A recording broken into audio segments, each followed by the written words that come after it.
네, 스마트 팩토리 SQC 샘플링 검사 두 번째 시간 계량형 샘플링 검사에 대한 얘기를 하도록 하겠습니다.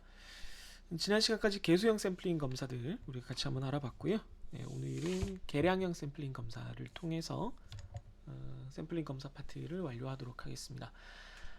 벌써 학기가 이제 끝나가려고 하죠. 벌써 많이 이제 시간이 흘러서 학기 후반부, 완연히 후반부에 접어들었습니다. 이 동영상을 올려드리면 여러분들은 그 6월달의 첫 주에 동영상을 보게 되겠네요.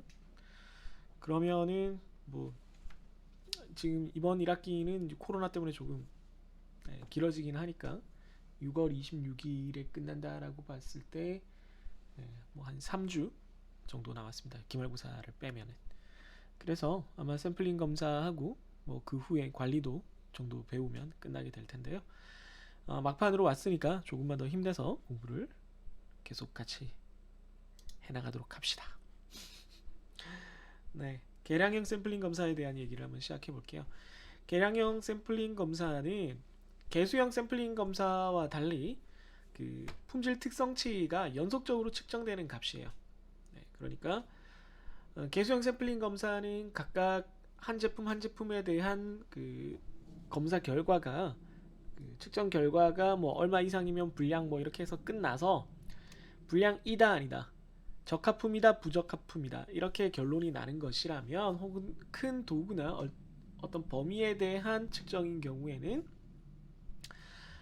부적합의 수가 어느 정도 있다, 단위당 부적합이 평균 어느 정도 있다, 이렇게 이제 이산적인 값으로 나타나는 것이라면 계량형 샘플링 검사에서는 연속적인 측정치를 대상으로 우리가 다루게 돼요. 연속적인 측정치라 하면 제품 하나하나를 가져왔을 때 얘가 무게가 뭐 6g 이하면은 뭐 불량이다. 반대로 뭐 10cm보다 크면은 불량이다. 뭐 아니면은 부피로 따졌을 때 2.5L보다 작으면 불량이다. 뭐 이런 식으로 그 품질 특성치가 연속적인 어떤 숫자로 나타나고 그 숫자에 대한 우리가 기준을 세워서 불량이다 아니다를 가려내는 그런 상황을 의미합니다. 따라서 이렇게 연속적인 분포를 사용을 하기 때문에 연속적인 분포에 대해서는 연속 확률 분포를 적용을 해야 돼요. 연속 확률 분포가 여러 가지 있는데 우리가 여기서는 다 정규 분포일 것이라고 가정을 하게 됩니다. 그래서 일반적으로 정규 분포를 가정한 어떤 측정 값에 대한 우리가 그 샘플링 검사 방법을 설계를 하고 그에 따라서 샘플링 검사를 수행하는 그런 내용을 담고 있습니다. 그래서 그 항목을 보면 그 샘플 크기, 그리고 시간과 비용을 포함하는 어떤 복잡성, 그리고 정보량, 이렇게 세 가지에 대해서 이 세 가지 항목에 대해서 우리가 개수형 검사와 계량형 검사를 비교를 해볼 수가 있는데, 샘플 크기 입장에서는 계량형 검사보다는 개수형 검사가 커요. 그러니까 계량형 검사가 개수형 검사에 비해서 더 작은 수의 샘플로 검사를 똑같은 효과를 비슷한 정도의 효과를 얻을 수가 있습니다. 그래서 그 이유는 요 세 번째에 나오는 정보량과 관련이 있는 건데요.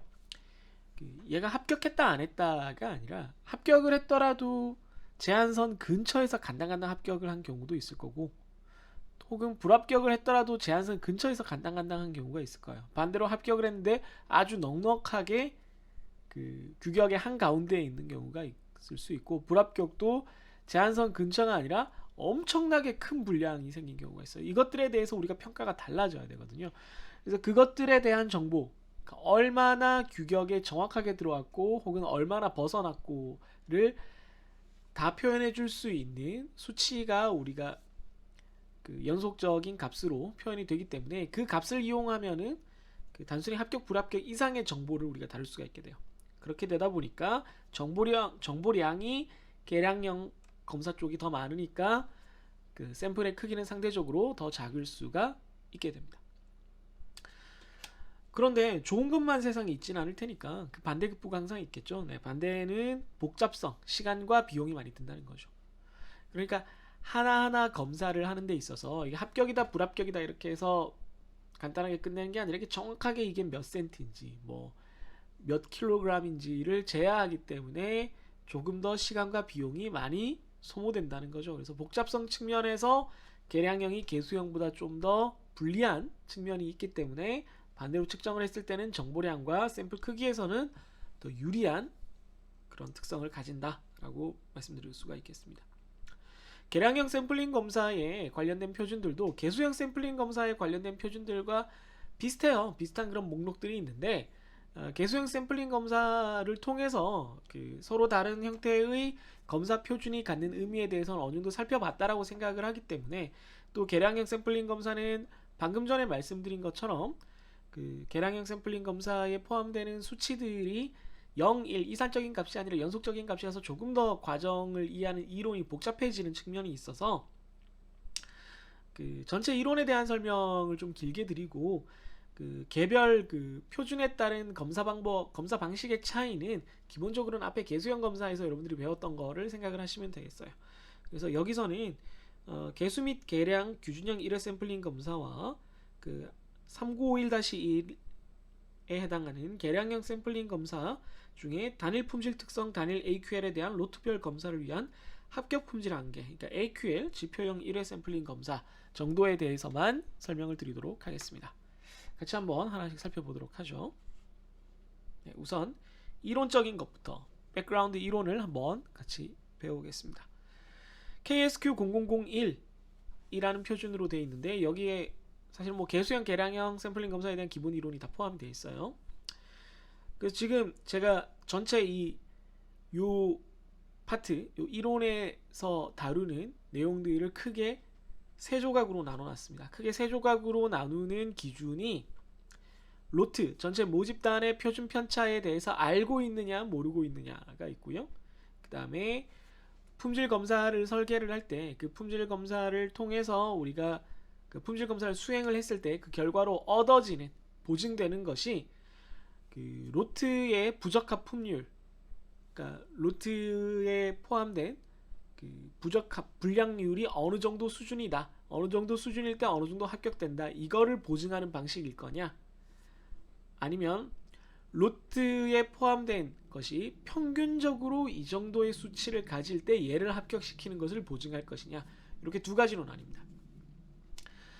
우리가 계수형 샘플링 검사에서는 로트의 평균값 이거는 쓸 수가 없었어요. 이건 지금 계량형에서만 가능한 건데, 생각을 해보시면 그렇죠. 계수형에서는 합격 불합격만 있기 때문에 로트 전체의 불량률, 부적합품률이 어느 정도일 때 얘를 합격시킨다, 안 시킨다, 생산자 위험, 소비자 위험, 즉 알파와 베타만 가지고 우리가 컨트롤을 했었어요.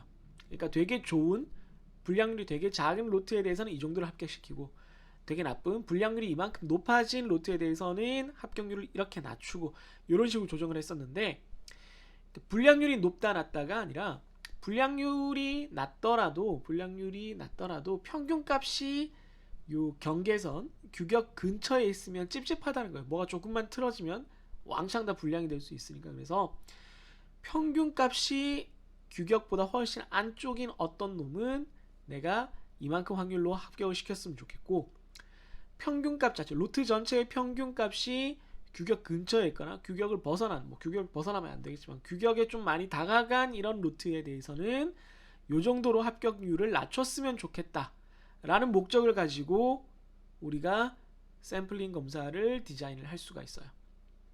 이렇게 크게 방식으로 두 가지를 나눠볼 수가 있는데, 로트 평균값 보증을 하기 위해서는 로트 전체의 표준 편차를 알고 있어야 돼요. 그러니까 알려져 있거나 혹은 우리가 알고 있다, 충분히 짐작할 수 있다라는 가정이 필요합니다. 그럼 로트의 표준 편차를 모르는 경우는 어떻게 되느냐? 로트의 표준 편차를 모르는 경우는 지금 여기서 살펴보듯이 모집단의 표준 편차 시그마 대신 샘플의 표준 편차 S를 대신 사용을 할 수 있고요. 이때 식이 조금 복잡해집니다. 나중에 같이 살펴볼 거예요. 그리고 이 경우에는 로트의 평균값 보증 파트는 적용을 할 수가 없습니다.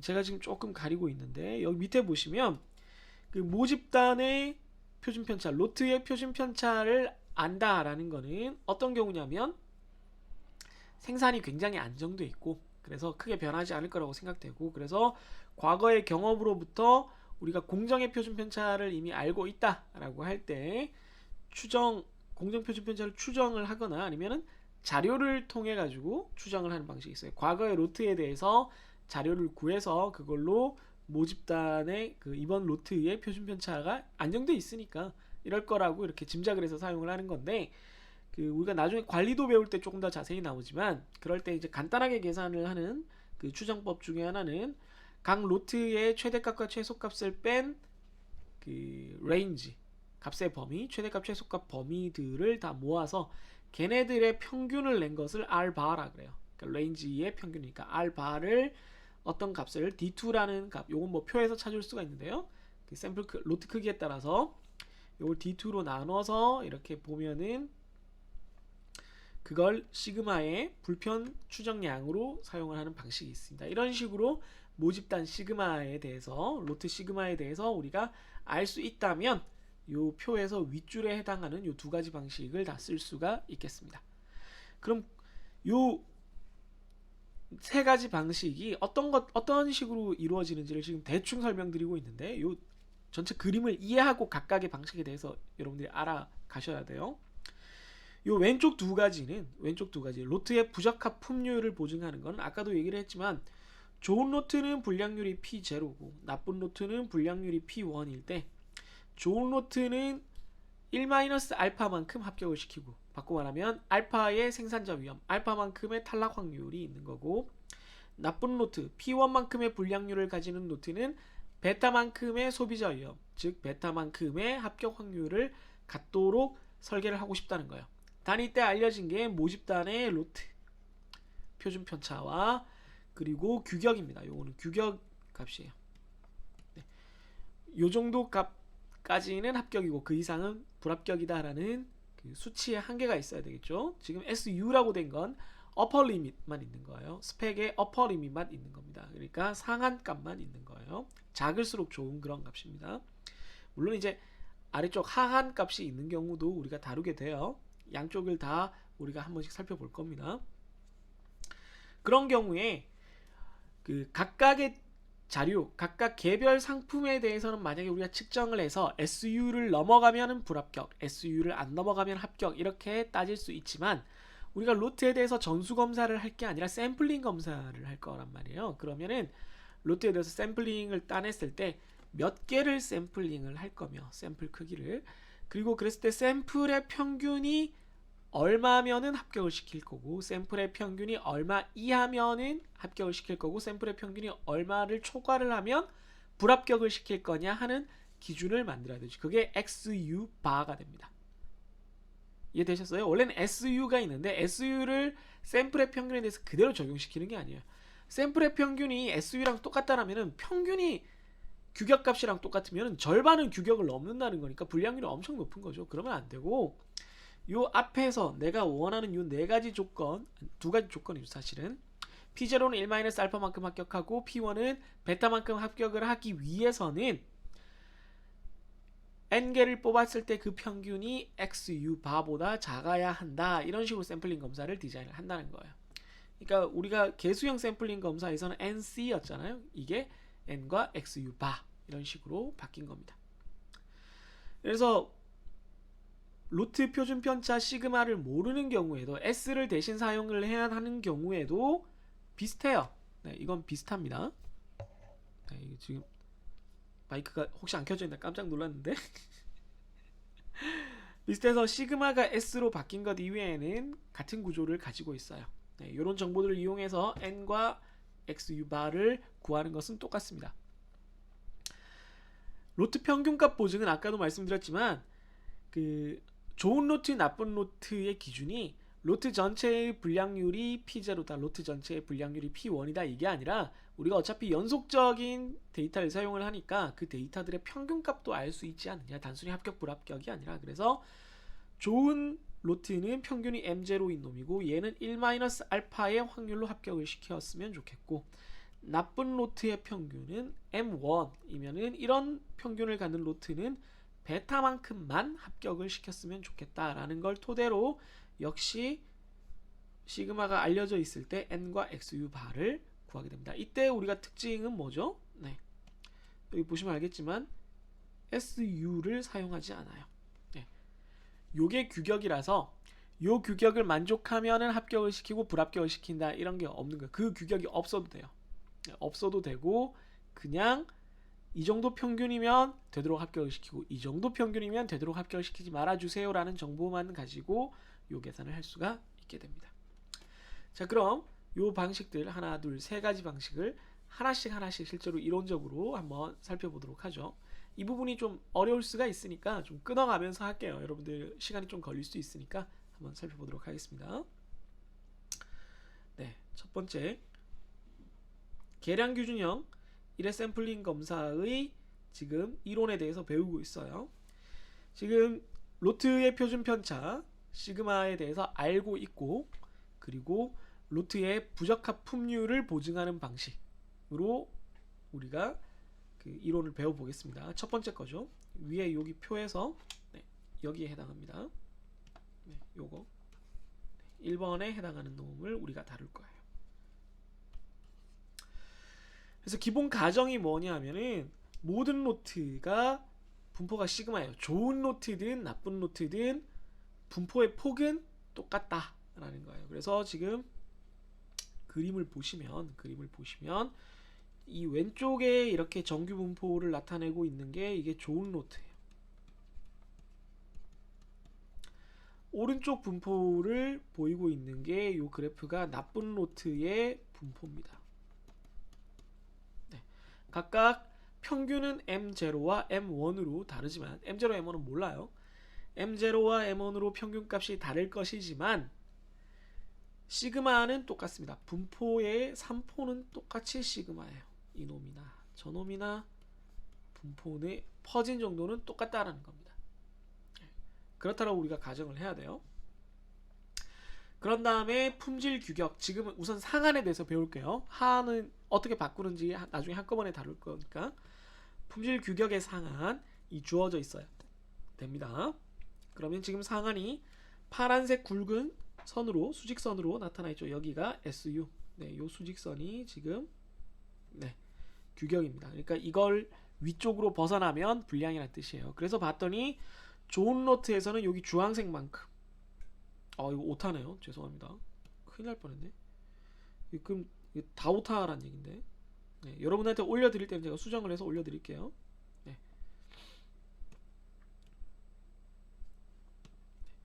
여기가 P0, 여기가 P1이 되겠습니다. 네.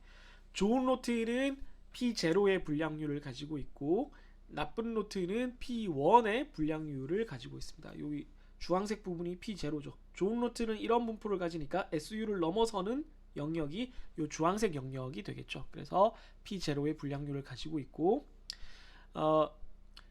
나쁜 노트는 이 파란색 선을 넘어가는 부분이 이만큼이나 되는 거죠. 네, 이만큼이나 되기 때문에 여기 흐린 파란색처럼 보이는 이 P1의 확률만큼의 불량률을 가지고 있다. 이걸 그림으로 이렇게 표현을 할 수가 있겠죠. 자, 그랬을 때 각각 좋은 노트와 나쁜 노트에서 샘플 크기 n으로 각각 샘플링을 한 거예요.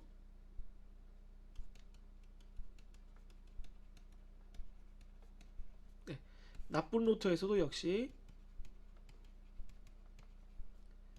스몰 n개의 샘플을 뽑은 겁니다.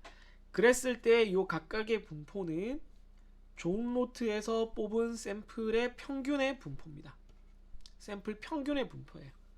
여기도 나쁜 로트에서 뽑은 n개의 샘플에서 평균을 구했을 때 그 평균들의 분포입니다. 그러니까 샘플을 한 번 하면 x바가 하나 나올 거고 그 샘플을 여러 번 뽑으면 그 x바들의 평균이 나와요. 그런데 좋은 노트에서 뽑혔기 때문에 이 x바의 평균적인 값, 그러니까 샘플을 하나 뽑으면 x바가 m0랑 좀 어긋날 수 있어요. 그런데 샘플링을 여러 번 하면 x바를 여러 번 구하게 되잖아요. 그럼 그 x바들의 평균은 결국은 m0랑 똑같아요. 우리가 이거 앞에서 배웠었습니다. 앞에서 배웠죠. 우리가 그 추정과 가설 검정을 할 때 다 이런 개념을 토대로 우리가 했었잖아요. 네. 그렇기 때문에 좋은 노트에서 샘플링을 했을 때 샘플의 평균 x바, 나쁜 노트에서 샘플링을 했을 때 그 샘플의 평균 x바는 각각 원래 좋은 노트, 원래의 나쁜 노트의 평균과 같은 평균 값을 가지면서 분포를 하게 됩니다. 다만 분포의 폭은 훨씬 작아져요. 샘플의 평균이기 때문에, 각각의 개별 값이 아니라 샘플의 평균이 되기 때문에 요 분포는 좀 작아집니다. 요 분포가 얼마인지 여러분들 혹시 기억하시는 분 계실까요? 앞에서 추정이랑 가설 검정에서 우리가 계속 배웠었는데, 요 샘플의 평균의 3포는 루트 n분의 시그마가 됩니다. 그럼 이쪽도 똑같이 루트 n분의 시그마가 돼요. 그래서 샘플링을 많이 하면 할수록 요 3포가 작아지겠죠. 당연히 그렇죠. 한 5개씩 뽑으면 걔네들의 평균이 루트의 평균과 좀 달라질 가능성이 있어요. 5개니까 임의대로 막 되게 큰 것만 뽑을 수도 있고 되게 작은 것만 뽑을 수도 있는데, 샘플을 한꺼번에 20개씩 뽑았다 혹은 100개씩 뽑았다 그러면 그 평균은 전체 로트의 평균과 거의 달라지지 않죠. 네. 그 제가 뭐 주로 남자 키로 주로 예를 들지만, 예를 들면 우리나라 남자 키의 평균이 114 정도인데, 뭐 주위에 있는 학생 5명을 뽑았을 때는 키의 평균이 114보다 좀 작거나 크거나 할 수 있어요. 그런데 한 200명을 모았다. 친구 한 200명의 키를 측정을 했다. 깔창 빼고 양말 벗고 깔끔하게 우리가 측정을 했다. 그러면 우리나라 전체 남자 키의 평균이랑 거의 비슷해질 수밖에 없어요. 3포가 거의 없죠. 네. 그래서 n이 클수록 이 3포가 작아지는 이런 형태를 띱니다. 그래서 n이 아주 크지 않으면 어쨌든 이런 정규 분포 형태를 띠니까, 우리가 이 좋은 로트는 좋은 로트에서 좋은 로트의 샘플을 뽑아서 평균을 구했고, 나쁜 로트에서 나쁜 로트의 샘플을 뽑아서 이렇게 평균을 구했을 때, 좋은 로트의 샘플의 평균은 왼쪽 요 그래프를 따르고 있을 거잖아요. 네, 요 그래프를 따르고 있을 거기 때문에 얘들은 좋은 로트는 다 합격시키고 나쁜 로트는 다 불합격시키려면 요 사이 어딘가에 이렇게 경계를 그어서, 요 골짜기 부분에 경계를 그어서 샘플 평균이 요거보다 작으면은 좋은 로트에서 왔을 가능성이 높으니까 합격시키고, 샘플 평균이 이 우리가 임의로 그은 요 수직선보다 오른쪽에 있으면 크면은 나쁜 로트에서 왔을 가능성이 크니까 불합격시키겠다, 이런 거예요. 이해되죠? 그러니까 좋은 로트, 나쁜 로트의 분포가 이렇게 될 것이라는 것을 우리가 알고는 있는 거지만, 지금 이 좋은 로트와 나쁜 로트에 대한 데이터는 실제로 없는 거예요. 우리한테 있는 건 여기 아래쪽 데이터만 있는 거예요. 아래쪽 데이터만 봤을 때 여기 쑥 들어간 요 지점을 기준으로 이렇게 툭 잘라서 좋은 로트 쪽은 합격을 시키고 나쁜 로트 쪽은 불합격을 시키자라는 겁니다. 그런데 이렇게 했을 때 문제가 생길 수가 있는 게, 우리가 그래서 그 수직선을 지금 제가 XU 바라고 지금 표현을 했고 이렇게 긋자는 거예요. 그었더니 되게 합리적인 기준을 그었음에도 불구하고 좋은 로트에서 샘플을 뽑았을 때 아주 일부는 요 기준선 XU 바를 넘어갈 수가 있어요. 좋은 로트에서 뽑힌 샘플인데 어쩌다가 되게 큰 애들만 뽑혀서 넘어갈 수 있어요. 그럼 좋은 로트의 샘플이기 때문에 이 좋은 로트는 합격을 시켰어야 되는데, 그 중에 샘플링이 너무 재수없게 돼서 불합격이 될 확률이 있는 거죠. 그게 불합격이 될 확률 알파, 생산자 위험인 거죠. 이해되시나요? 이거 앞에서 다 배운 거예요. 생산자 위험입니다. 반대로 나쁜 로트에서 뽑힌 애들은 샘플링을 봤을 때 이 XU 바보다 커서 다 나쁜 로트 전체를 불합격시킬 수 있어야 되는데, 나쁜 로트에서 우연히 되게 작은 값들을 뽑게 돼서 그 평균을 구했더니 XU 바보다 아래쪽에 있을 그런 가능성도 있다는 거죠. 그렇게 됐을 때 나쁜 로트가 합격이 되는 그런 상황을 우리가 베타, 생산자 위험이라고 합니다. 그러니까 나쁜 로트의 평균의 샘플 평균의 분포가 이렇게 되어 있는데 우연히 요 기준선보다 아래쪽에 있을 확률이 이렇게 있다는 거죠. 이만큼이나 있다는 거죠. 그래서 요 알파와 베타를 요 기준선을 지금 요 기준선이 지금 여기 있지만 요 기준선을 이렇게 바꿈에 따라서 알파를 엄청 작게 만들면서 베타가 커질 수도 있고, 베타를 엄청 작게 만들면서 알파가 커질 수도 있거든요. 그래서 이 기준선을 어떻게 하는 것이 알파와 베타를 우리가 원하는 수준으로 만들겠느냐, 그래서 XU 바를 결정해야 되는 겁니다. 그런데 동시에 N도 결정하잖아요. N을 결정하는 건 어떤 차이가 있겠어요? 방금 알파 생산자 위험과 베타 소비자 위험에 대해서 우리가 생각을 하고 있었는데, 그 전에 X 바가 평균이 좋은 로트에서 왔으면 평균이 좋은 로트의 평균 M0, 그리고 표준 편차가 루트 M분의 시그마의 제곱 이렇게 된다 그랬거든요. 네. 그랬을 때 n이 커지면은 요 분포가 어떻게 된다고요? 요 표준 편차 분산이 작아지기 때문에 샘플 평균의 분포가 이렇게 돼요. 이렇게 둘 다 n을 엄청 키웠다라고 생각해 봅시다. 그럼 이렇게 되겠죠. 네. 그럼 겹치는 지점이 거의 없어. 거의 겹치는 지점이 없으니까 알파도 베타도 엄청나게 작게 만들 수 있어요.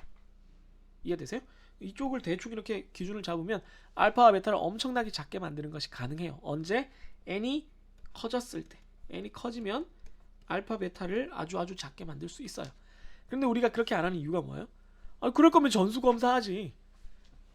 샘플링 검사를 하는데 n을 무지하게 크게 만들면 뭐해? n이 너무 커지면 오히려 검사 비용만 많이 들지. 그래서 내가 원하는 P0, P1에 대해서 P0의 로트에 대해서 생산자 위험 알파, P1의 나쁜 로트에 대해서 소비자 위험 베타를 만족하게 되는 가장 적은 숫자의 샘플링 n 개수를 우리가 원하게 되겠죠.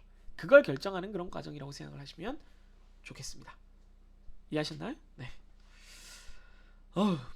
네, 좀 길게 설명을 했는데 이 의미를 잘 이해하셔야 돼요. 이 의미를 잘 이해하셔야 이제부터 다음 페이지에 여러분들이 보게 되는 좀 어지러운 식을 잘 받아들이실 수가 있습니다. 바로 다음 식이 이렇게 나타나니까요. 시간이 원래 이 다음 페이지까지 하고 끊으려고 그랬는데 이게 시간이 좀 많이 지체됐네요. 네, 그러면 잠깐만 제가 쉬었다가 끊고 여러분들은 바로 다음 동영상으로 넘어가 주시면 되겠어요. 방금 우리가 살펴봤던 이 샘플링 검사를 그 디자인하는 목적과 의미를 잘 이해하시고 그걸 수학적인 식으로 어떻게 옮기는지 잠시 후에 다시 만나도록 하겠습니다.